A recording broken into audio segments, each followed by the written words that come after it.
Hi chefs, today we're in the kitchen making some cheese plates. That's right, the end result of all of your hard vegan cheesemongering work can now be put into action in a wide variety of ways that I'll show you to please not only yourself, but your friends, family, and guests.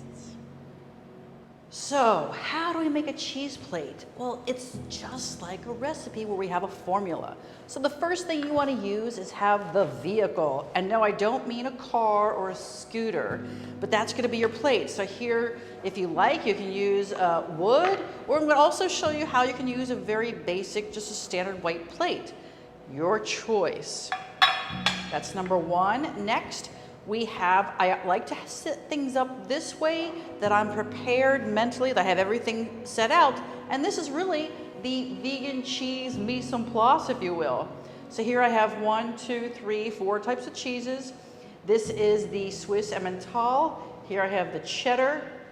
In here, this is actually a ricotta cheese that is wrapped in grape leaves. And then here is some of the Lebne. So these are our cheeses.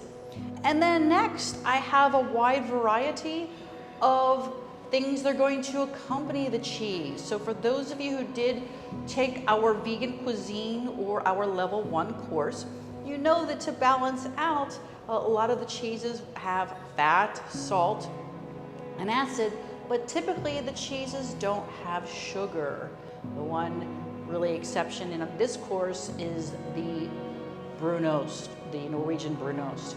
But here we do have a lot of things that are sweet to balance out our cheeses. So of course, the classic grapes.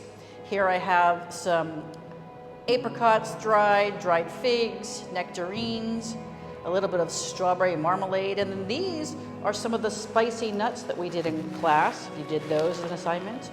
Also here, I have a little ramekin with some of the cheesy granola. Look at that with the wonderful pumpkin seeds and nuts.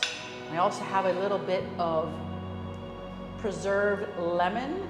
And then last but not least, in here we have some of our vegan honey.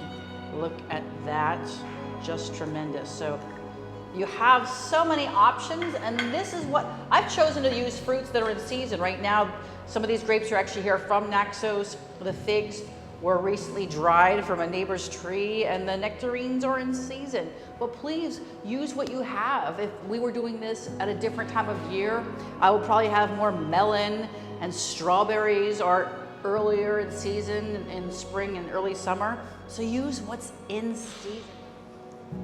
Now, in addition to using something sweet to balance out the salty, fatty cheeses, you also want to have something with texture. So that's why here I have some of the breadsticks in addition to the nuts, because many of the cheeses are on the soft side, so you want to have some crunch and texture for us adults to do something with our mouths. We really like texture. It goes back to our biology and how we're made up as humans.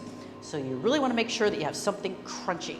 That's why you might want to have a crispy bread. You could even make some bruschetta, some crisp toast, Melba toast. The sky is the limit. So now comes the fun part. I'm actually going to do these both simultaneously, so you can kind of see these coming about. I am going to put one of each of the cheeses here, put this here. I promise you, I have no rhyme or reason about how I'm doing this. Actually, that's a little bit big for there. I'll do a little bit less. I know this board is a little bit bigger, so I'm going to put less there. We often talk about using the rule of thirds. What do I mean by that? The rule of thirds, again, if you came to our level 1 course, you might know the rule of thirds. It was in the plating session, presentation, and also talks about using the rule of thirds as well as using multiples that are in odd numbers. What I mean by that, using something like using 3 of something, 5 of something, or 7 of something instead of 2 or 4. Visually, it makes us like it more.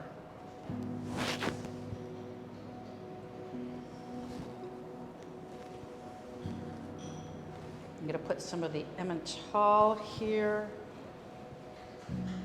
It really pops there against the, I'm gonna put this, I'll put this here on the end.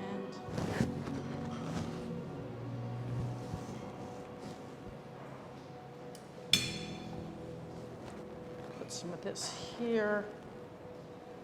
I think I like my nuts there. The purple grapes, I think, stand out nicely against the white plate. I just love this preserved lemon. It adds a little bit of tang and a little bit of a slight bitterness, if you like, to foil the sweetness of some of these fruits. Your choice. Actually put some honey onto my Lebna, because this is a little bit of a cherry honey we did. Gorgeous. And now our cheese plates are done. 2 different versions, A and B, no right or wrong, 100%. You can use all of your creativity, your style, and what you have in your own kitchen or your own restaurant to make a fantastic cheese plate.